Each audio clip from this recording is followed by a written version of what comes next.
August Theory here. Welcome to another guitar workshop from my studio in Northern Vermont, USA. And today we're going over some song skeletons. That was one of them on the introduction piece. And what my song skeletons versions are actual song structures that will become songs. And when they become songs, they become copyrighted at that stage. When it's finished, obviously, and they either go to MP3 form or virtual stage. Usually one of those two. When I'm out live with other bands, I'm usually on bass and doing their stuff. But this is my domain, Darkanica. So make sure you check out my solo bass set from last night where I got the Mud Thumper out.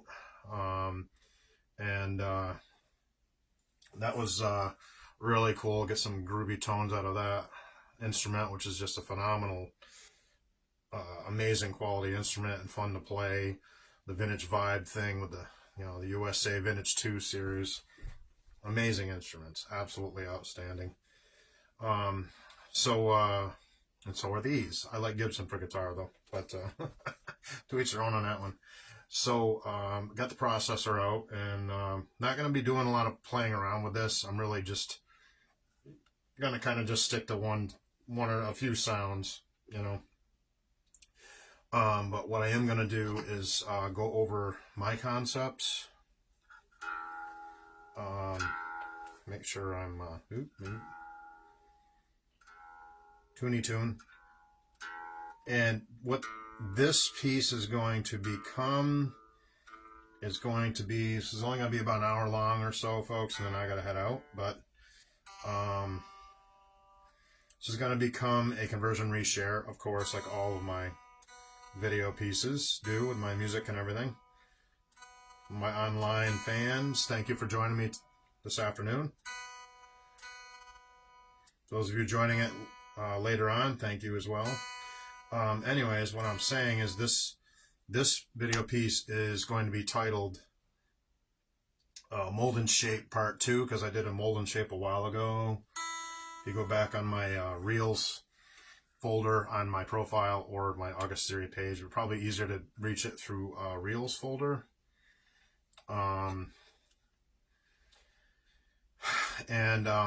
You'll see Mold and Shape Part 1. I think I just called it Mold and Shape, but whatever.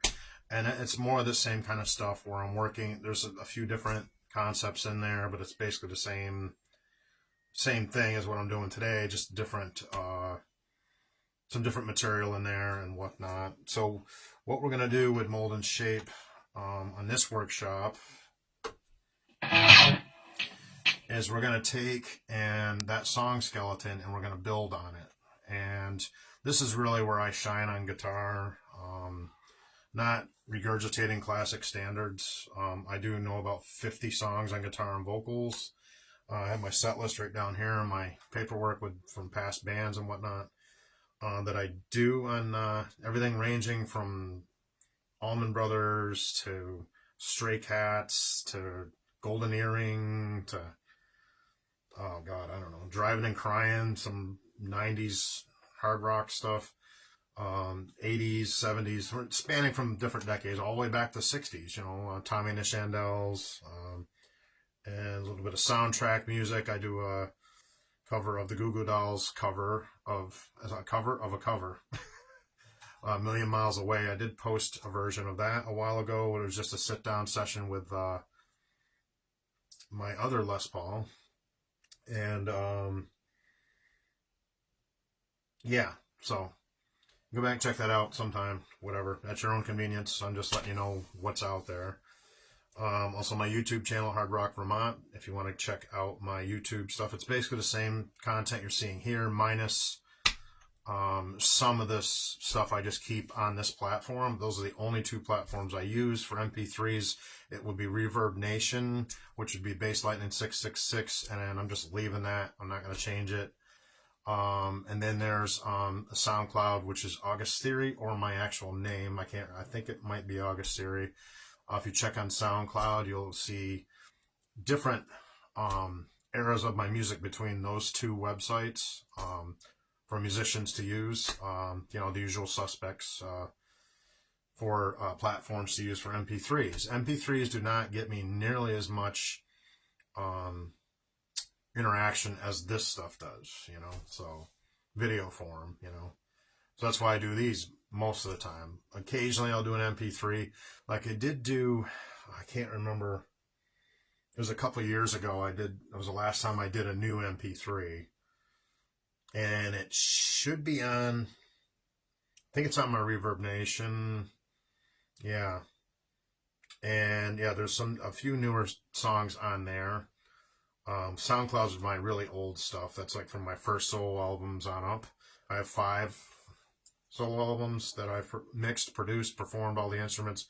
I did have one guest drummer for a demo that we did from the Out From Under dual project I did about 6-7 years ago, something like that. Here with just me and a drummer here, actually right here. I did not get any video footage of that, which I know I should have. I don't know why I didn't, because I was filming at that time, you know. If you go back any further than 15 years and all I have are old VHS tapes, you know. You know, with the digital media, you know, video sensation of the modern world with HD video out there and everything. Everybody recording everything, you know. Well, I don't do that, but I do use it for my music and a few of my passions in life. And that's it, really. So we'll get right into it here. So I'm just going to stick with this same piece. I'm not going to go to a bunch of different material, which I know that would be more interesting from a performance perspective, but I'm just going to kind of play around with this song, Skeleton, because it is just a skeleton at this point. There's no lyrics, there's no lead guitar part, there's no bass part. The drum part would be probably the one that I programmed in there, but that's basically it. We just got to have some rhythm guitar sections and a drum beat. So you can see where Mold and Shape, it starts with the absolute raw basic parts, and then I build on it with, you know, melodies, vocals, bass parts. And if I'm going to mix, if I'm just writing for virtual stage, I'll just go as far as guitar and vocals and drums, or bass, vocals, and drums. And then if I'm doing it for MP3s, I'll do the full production. The only difference really is I'll add bass in and some backing vocals, because I have, you know, capability to double and triple myself and quadruple, you know. So,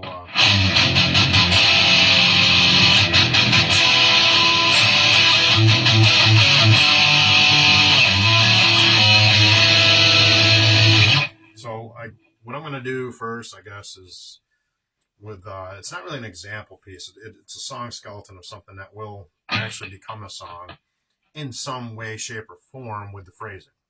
At this point, that's not established, you know.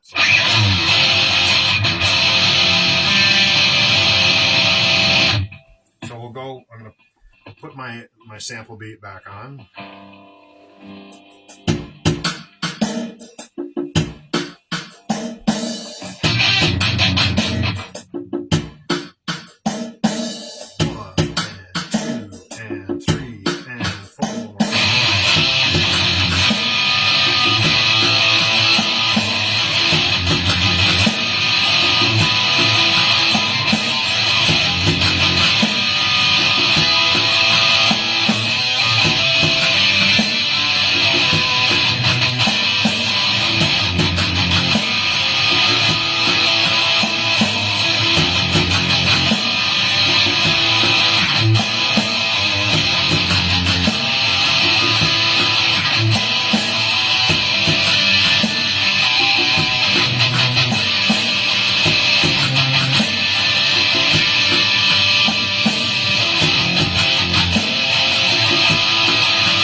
To shorten it, extend it on final versions, but for sake of time in this workshop, we're going to shorten the phrasing up on parts, because there would actually be more measures of each of these sections being played. So here we go, ready?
so those are just solo ideas, obviously. I was wandering around a bit with key inversions and, going into some different stuff there. And that's the heart of how I create parts is, yes, I'm reaching into music theory, of course, but I'm also trying to find different areas that kind of fit into the vibe of the song. So do I just stay standard, like in the minor pentatonic mode, or do I break out and go into some other scale configurations? I don't know. At this point, I'm just trying to figure out what works. And I do the same thing for bass guitar as well.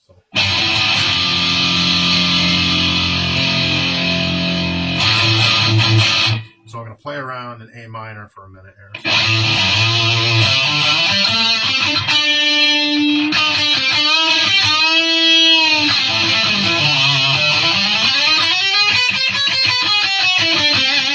There's where the hybrid scale comes in. See, using it without even thinking about it.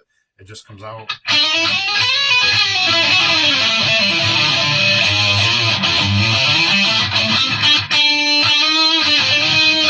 Now there's where the variations come in with the hybrid scale. As I've been talking about hybrid in my last 2 workshops, this is seeing it come out in fruition.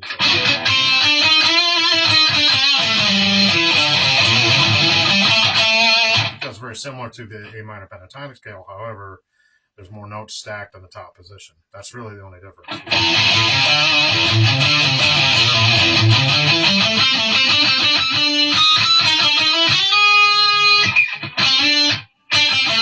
Just trying to see which part to break up.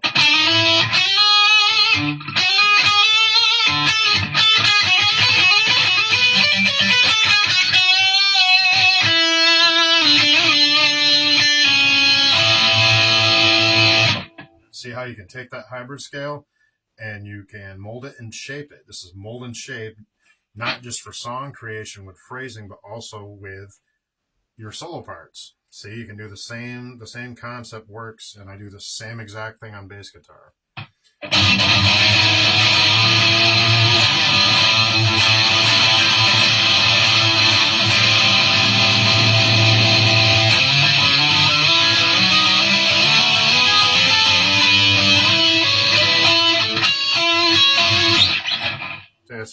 So with position,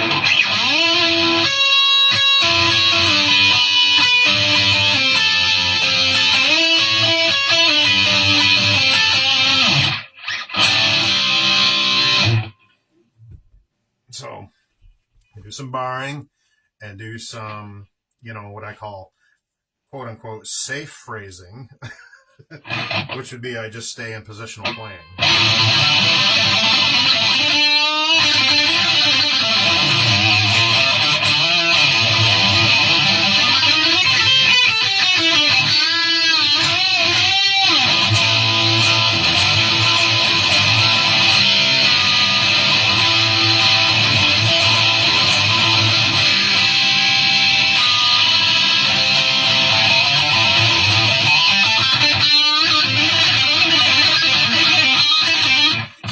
There is where I change my technique, so I can actually get that smooth that lick. I can get smoother, which is just another hybrid variant.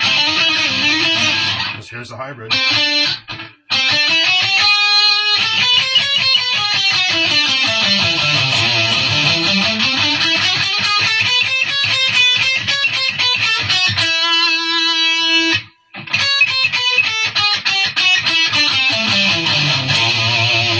Hybrid, that's the actual hybrid scale. And you see the variant. You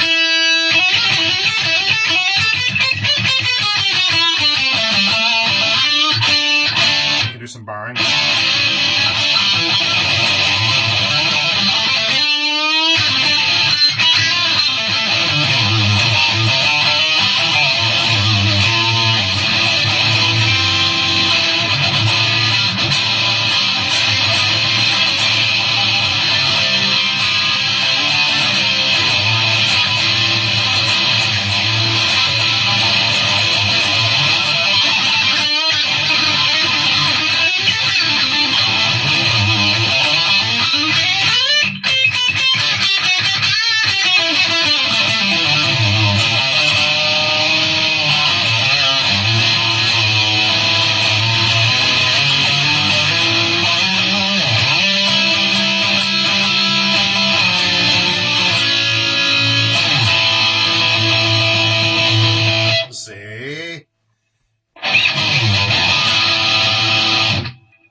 this, what I've been talking about just came into fruition right there with using counterpoint at the same time, using a variety of different techniques to create your solos, and theory base, of course, because I'm breaking apart the hybrid scale and I'm doing what's called partial scales, which become the licks, combining it with legato technique, or you can use picking. Like, do you see the two versions I did on the lick, where or riff, whatever you want to call it, where I did picking and then I switched over to legato. Legato seems to be just much smoother. It's just you got to have your wrist loosened up, which is mine's sort of getting there, but because it's all left hand mostly.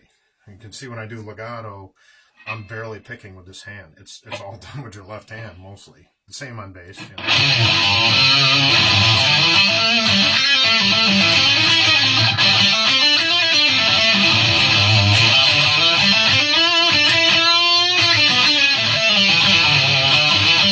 And mode switching. There's the mode switching again. I'm in A minor.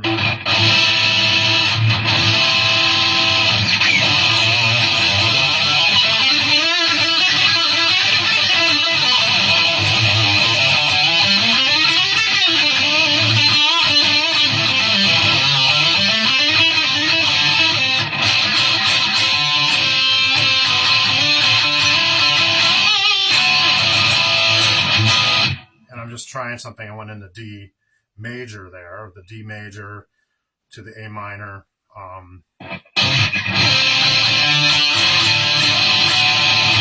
don't know why I did that. I'm just trying to think of some things to change it up.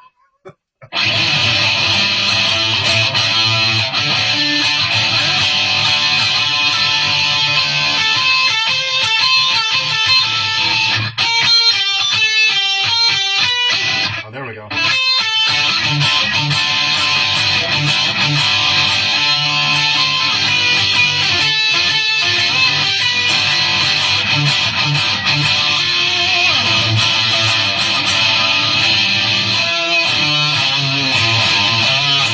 Now we're A minor, so work off the minor third. So I'm playing around with that open position. This is basically, it's an interval stacked over an open string or open position note. There we go.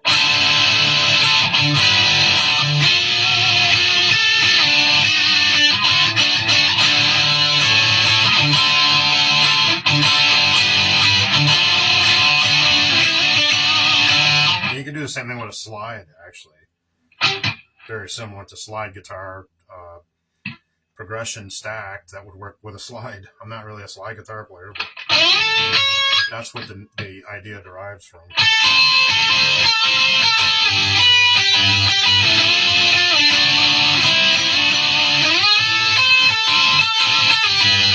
A little wrist vibrato in there too.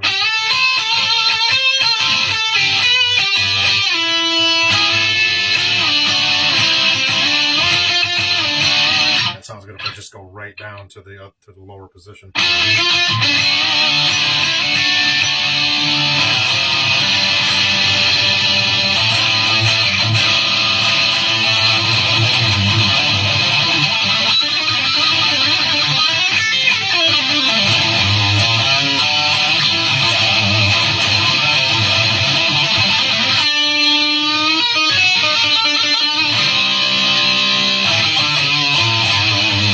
Switching again, I went to the major third. Some triads.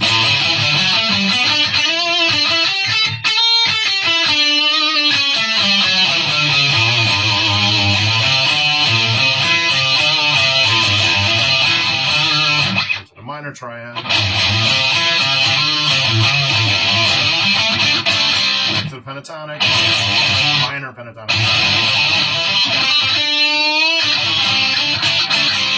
Hybrid.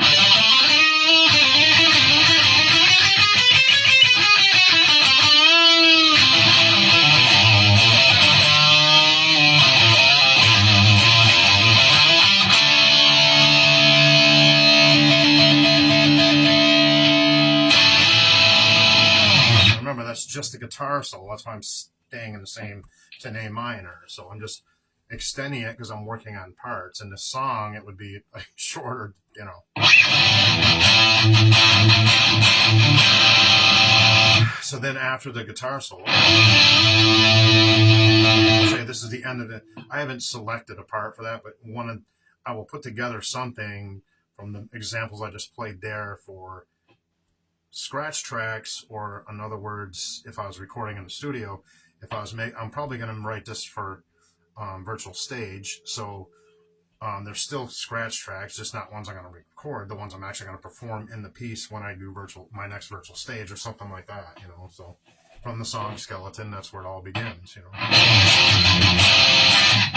So then let's just say this is the end of the solo.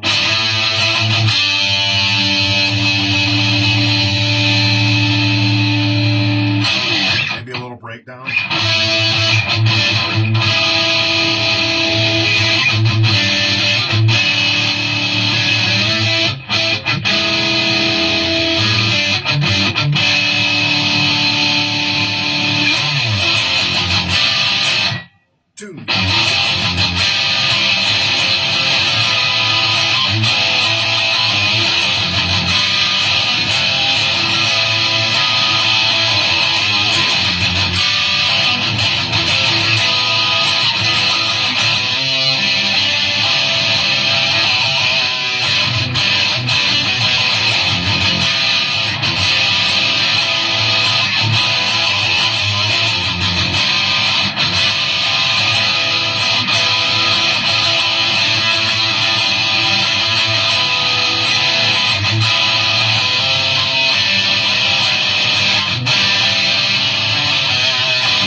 So as you can see, part building can be quite the process. In any of my songs generally are not just 3-chord rock radio songs. They're based in prog rock, which means progressive rock. So my songs generally have, 5, 6, 7 parts in them, sometimes 8 to 10 sometimes, they're not just straightforward. I have some of that too. Rock radio stuff that I've written for rock radio, like All My Best Wishes and stuff off some of my earlier material was written for rock radio, and that's why those are the ones that are out there, like Best of 7, Without Me. That's a ballad, power ballad I wrote. That was from about 6 or 7 years ago. Without Me. Carry on and on. Carry on and on. carry on and on without me. You know, if you go out and check on my Reverb Nation, that's on there. So it's a power ballad I wrote with my Les Paul, you know, and that's all. I'm playing all the instruments and production and everything, mix downs, upload, everything, you know, with all the other stuff that's on there. So go check that out if you want to see that side of my work. For those of you who actually care and follow my music, you can see the full production stuff. This is just workshop, you know. This is not final product by any means in my playing or in the writing or anything, you know. It is a process, you know. Like I said, it's a process. That's all I can say.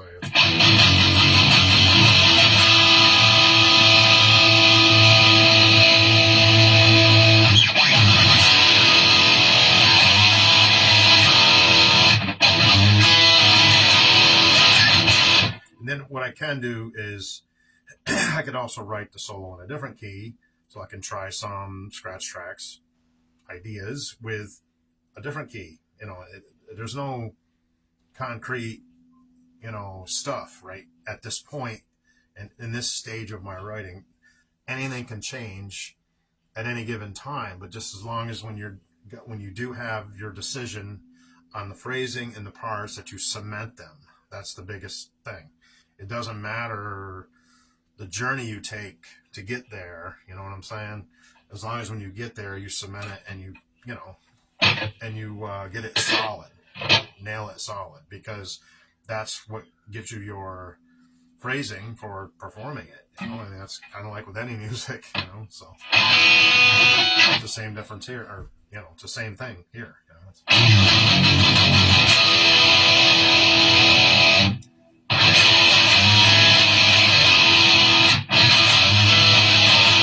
or what I could do is write a second guitar solo section in there for the outro in a completely different key than the rest of the song. As long as I come back to the tonic at the very end of the outro, or, you know, last section of the outro, then it brings you back to the beginning, which is what you usually want to do. Sometimes that doesn't happen if it's a fade out or if it's, you know, but in general, when you tell the story, you want a beginning, middle, and end, and sometimes the end becomes the beginning again, you know?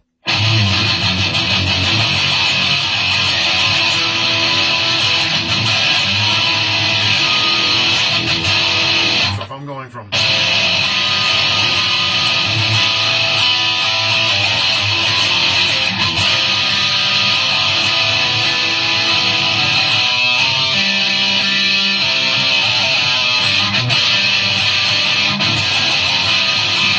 I'm going from that to soloing in A minor.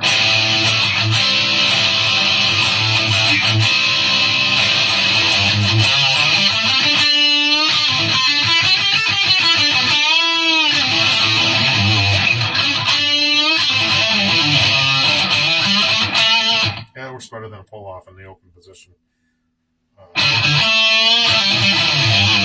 So I just mute it and don't do the pull off. I mean, it's a pull off, but I'm not using the open.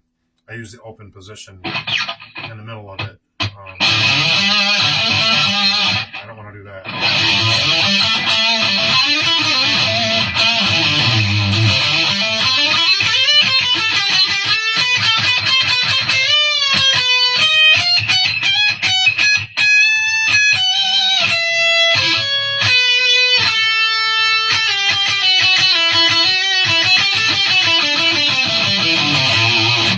Back in the position there. I'm just experimenting with some second position progressions in there, so it's not going to sound perfect because I'm trying to build something in to add into maybe either the second part of the solo, the first. I can do this, like I said, I was thinking of maybe going an E minor in the outro just for a certain amount of measures, and then go back to the beginning and then end it right there, you know. That's basically, without it being a long drawn out jam song.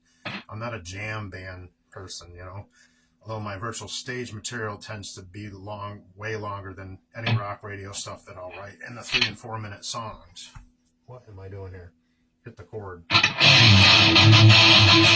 So I'm just trying to juxtapose the two solos to see what I would do differently with some of the riffing ideas, and that's basically what this is about. And again, none of this stuff is cemented. This is just beginning processes for mold and shape, which is the topic for this workshop. So let's do it some more. So if I look at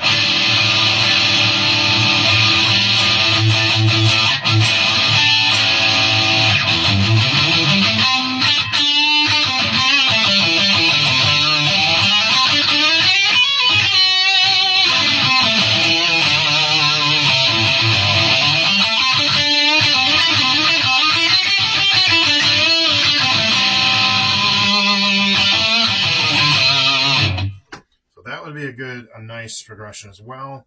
Again, I have no idea which one I would use because I'm not at that point with this piece yet where I'm, where I've made final decisions on phrasing. So that's a huge deal. That's a huge deal with the phrasing is cementing it at the end when you have the ideas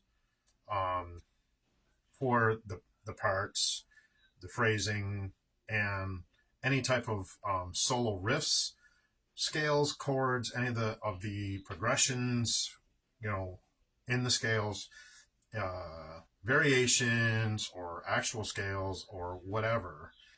It's all cemented at the end, and that's the most important thing. Is that again, it's not the journey. It's the end destination that counts. So.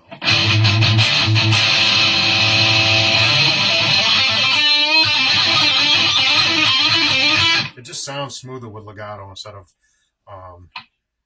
picking, machine gun picking.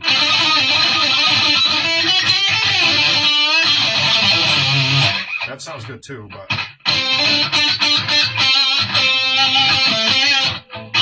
So if we work off the octave in A minor mode, key, minor mode, A minor key.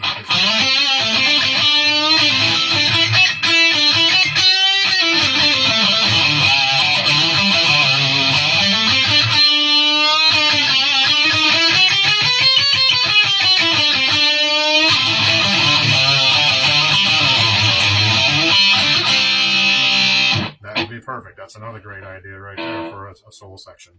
Again, as long as you cement whatever parts you select and then you play those parts. It's not just ambiguous, whatever, whenever. You're reaching in the cosmos at first, putting it all together with the ideas. Then you need to start pulling in parts that actually work for the piece and the vibe of the song that you're trying to create. So that's really an important factor from my experience of writing songs for, years and years now. And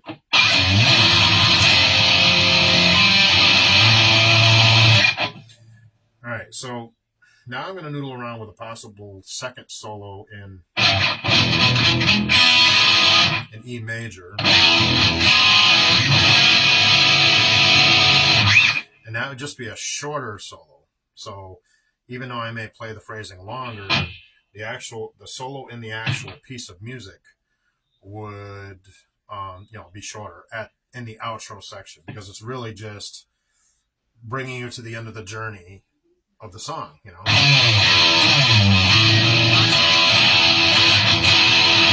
So I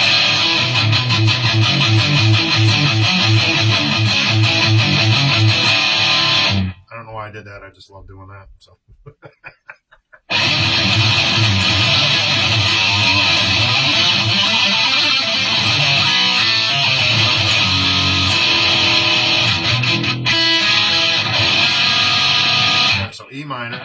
E major.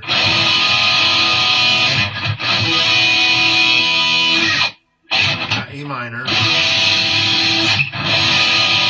That's E minor. So this solo would be E major. Why? Because that's what I've decided to do. And that's what you need to do, is figure out what is going to work. I like the juxtaposition of minor mode to major, back and forth. Sometimes in the midst of variations and mode shifting, Other times it's because that's the vibe I want to create. Other times I just try to stick to that one mode no matter what all the way through, because that's what sounds more appropriate for that particular piece of music, you know. So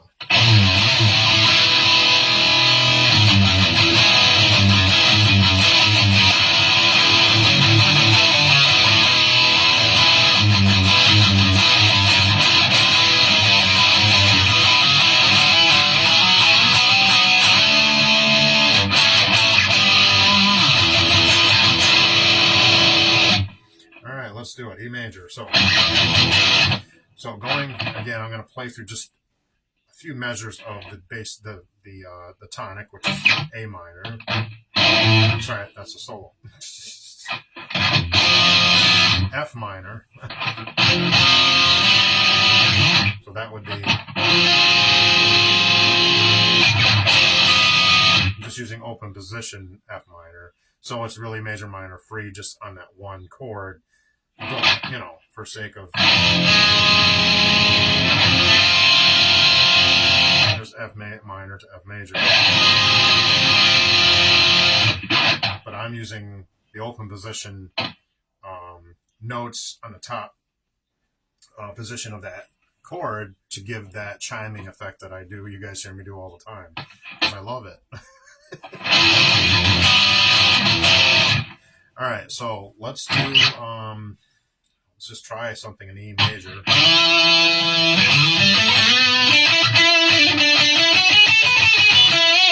So there would be kind of a standard E major scale that I would use.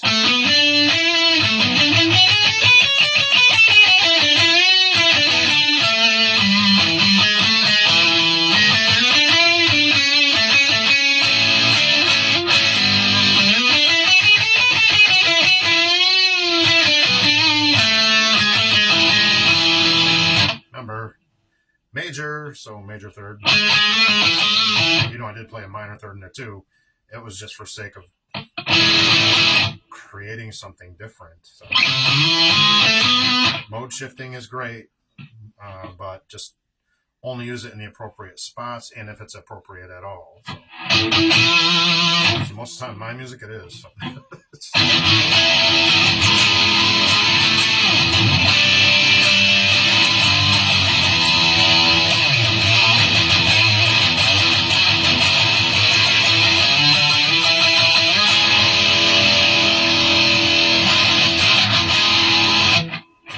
That same beat sample because it's the same song.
Try to start out in the right mode. If you do any mode switching, don't do it until after you've played the initial phrase in the beginning, and come back to it.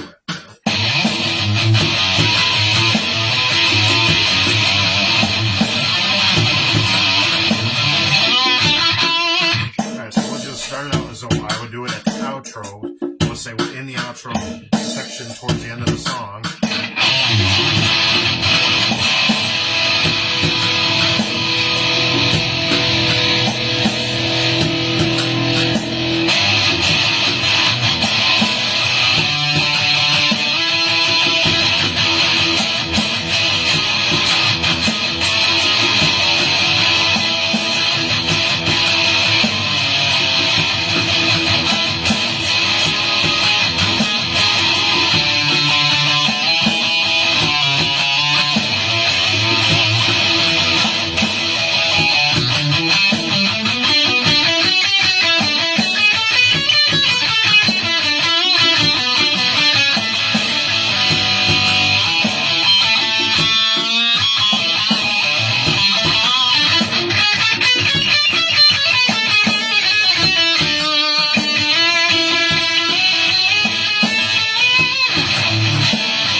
got to have the feedback in there.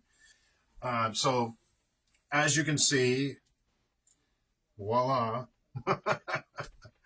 that's how I build a song. Now, I don't have any lyrics or anything like that. You know, that's not going to be part of this.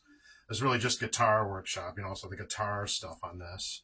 So obviously, I would only pluck one of those examples from the A minor solo, one of those examples from the E major solo and the outro section that I would place in there in the phrasing, and use, you know, those to the longer solo and the shorter solo in the final piece, you know. So that's really where I'm at for in terms of arrangement talk. That's really that kind of hits it on the head with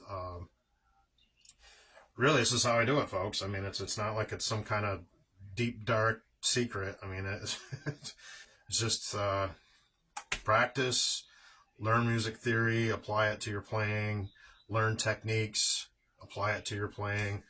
You know, that's why you see me experimenting with some different techniques, like with picking versus legato, and I prefer legato. It's just that my wrist has to be 100% loosened up, or it just doesn't sound right. I can't get the notes to roll smoothly off my fingers, you know.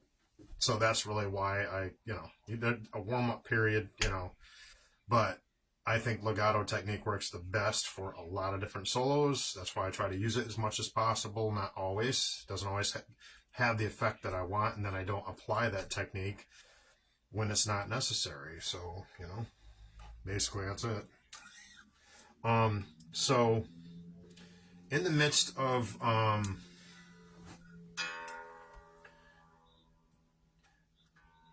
my guitar workshop, sometimes I will I tell you, put new strings on it, and of course they're not fully broken in yet. I haven't done any virtual stage since the new Ernie Ball 10s I put on it here. Or I put on, you know. That's pretty good. I love having that tuner like that. You just back off on the volume pedal and it goes right to the tuner. So I love these. I did mention this wrong. What was it the other day in a workshop? This is a Boss GX10. There's also a GX100 and GX1000. And then I said, I compared the GT1. No, I meant GT100 and GX1000. GT100 is a flagship of the GT series. Not as good as even this one, and not as good as the 1000. Not in my opinion. Not even close to as good as the 1000. The 1000 series version of this GX series Boss is insane. This thing is insane. Insane. And you can imagine insane times 20. I mean, holy, yeah, that's definitely on my list in the future. And then this will just become a dedicated bass effect pedal. And then I'll use the GX1000 for my guitar endeavors, you know. That's the plan, for no more revamping, but add-ons, you know, in the future. I don't know exactly when, but whatever. I'm sure most of you could care less about that stuff, but you just want to hear what I'm playing, and then some of you do actually care how I do it. So that's why I do these workshops. I'm not a music teacher on guitar or bass or any kind of music. I don't have a music degree. I have 5 years of college in a different discipline than music. I do have 4 years of jazz band and 1 year of actual music theory from a teacher, instructor years ago. That's it. The rest of it was all self-taught that I learned through studies, workshops, before online, and textbooks and everything, and then applying it to what I'm doing, and then years of just practicing different techniques and methods, and, you know, watching the big pros and all these different things, you know, transcribing Geddy Lee bass lines. You know, I did that for years, you know, which is probably why I know like 20 Rush songs, you know. But yeah, you know, so that's just how I built my skills over time. That's how I did it. Other people may be different, you know. To each their own on the learning process. It depends on what works for you. I'm a professional bassist, not guitarist, but I do write on guitar, and I am certainly proficient enough to I could take this Les Paul out there anywhere and be competitive out there if I just focus on guitar all the time, and that's all I did. That's what I'd have to do, you know. And I don't want to do that. There's only so much time in the day. So, and I certainly don't want to be jack of all trades, master of none, either. So I try to find the balancing point. So what I do is I stick to mostly original stuff when I'm on guitar, and then I do everything else with bass, originals and all the classic standards and everything. And that way I have a good knowledge base when I go out live with other performers, or if I was out to join another band right from the get-go, just from 4,500 shows, you know, with various cover bands in the tri-state area for years, you know. Experience does bring knowledge and skills, but only if you apply it, you know. You don't want to just be at one skill level forever, you know. So that means you have to push the envelope, push yourself, and you know, explore what's uncomfortable for you, because that's what I had to do, you know, and I'm still doing it. I'm still, like what you just saw some of that in fruition here when I was trying a couple different techniques in the A minor guitar solo section of that piece from the song skeleton piece there, you know, from today's workshop example, which is, that will become a song, you know. That's not just an example, that will probably become a song at some point. I don't know when, just depends on other things that are going on around it. But, you know, the wheels are always turning up here. Yeah, I'm crazy too. But, you know, my head is like a hamster wheel, you know, of creativity with a creative hamster in there going round and round and round. Keep going, keep going, keep writing, keep writing. Work on your skills, learn, okay, keep writing, keep writing. It's just a nonstop thing. It just never stops, you know, until I'm dead and buried next to my wife in the graveyard someday, you know, this is what I'll be doing. Yeah, thanks for joining me for this workshop, folks, in this 2026 new year. Don't forget to go back and check out my bass workshop from last week or the other day, whatever it was. And then I put out, I think it was last week, and then I put out, 2 solo bass sets. One I did with a jazz bass with this processor. Really cool. Check that out. That is some of my most aggressive bass material to date on that set. And you want to check that out for sure. And then I did one last night that was with the Mud Thumper. And that was more of a toned down groove bass set. Solo bass set, and you know, check that out as well. And as always, I bring you the latest content from my lab here in Northern Vermont, USA. And thank you for joining me, and we'll catch you all in the next one. I will have some more virtual stage for you all at some point here, for sure. I have, you know, a whole batch of new material to present, as always. And do have some more shows coming up out live with other performers. I'll let you know on that stuff as well. When that's happening and the dates, and you know, and then I'll of course record and post everything that I can. But thanks for joining me. I'm August Theory.